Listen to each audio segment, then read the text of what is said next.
Unboxing my new Phillips Sonicare 1100 toothbrush.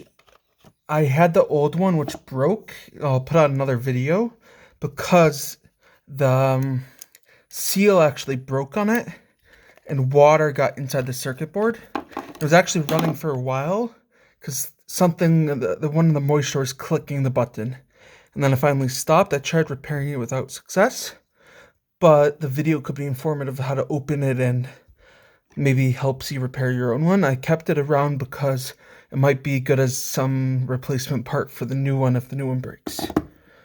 The new one is a little different than the old one. The old one, even if you bought it in Europe, it comes with a plug. This one I bought from the US, but I imported. And it does support 220 volts, and it's using inductive charging.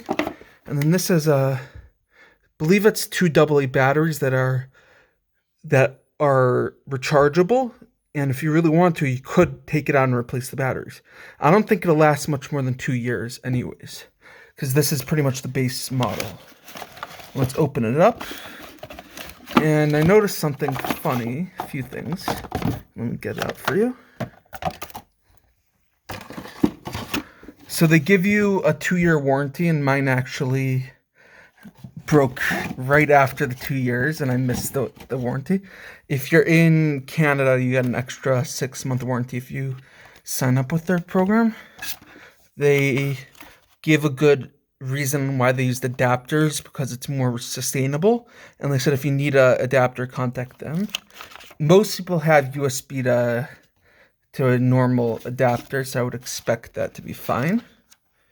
And this one is actually a little different. I would argue it's a little better, and it happened to be cheaper at the time. I'll post links to both models in the description. The old one didn't have any light indicators or anything, and it just beeped, and then one beep you knew that it was out of battery, and then if it beeped 2, it means it's low battery, and then you never know if it's fully charged or not. So that could also be an issue if you leave it on the charger a lot.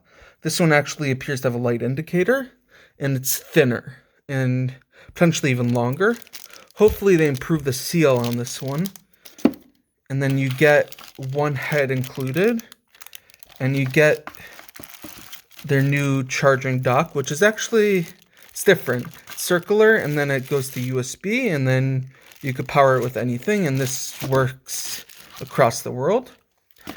And I recommend you first use their ones, but you could find replacement heads on Amazon or AliExpress that are from third parties, mainly Chinese manufacturers, that are much cheaper. The one thing that they don't have is that they might not seal as well to this part, which means that water could get in between the crevice, and that's probably one of the reasons why mine broke. So do exercise caution, but it does save you a significant amount of money. And another nice thing is that it shuts off after 2 minutes of use. So the idea is that you get the minimum required 2 minutes of brushing every day, twice a day. And the power button is indented, and it's gray this time instead of blue. So that's the little guide on the differences between the two models. And the new one with the adapter is actually $2 or $3 cheaper than the old one, but it might even out after time. Take care, and please subscribe.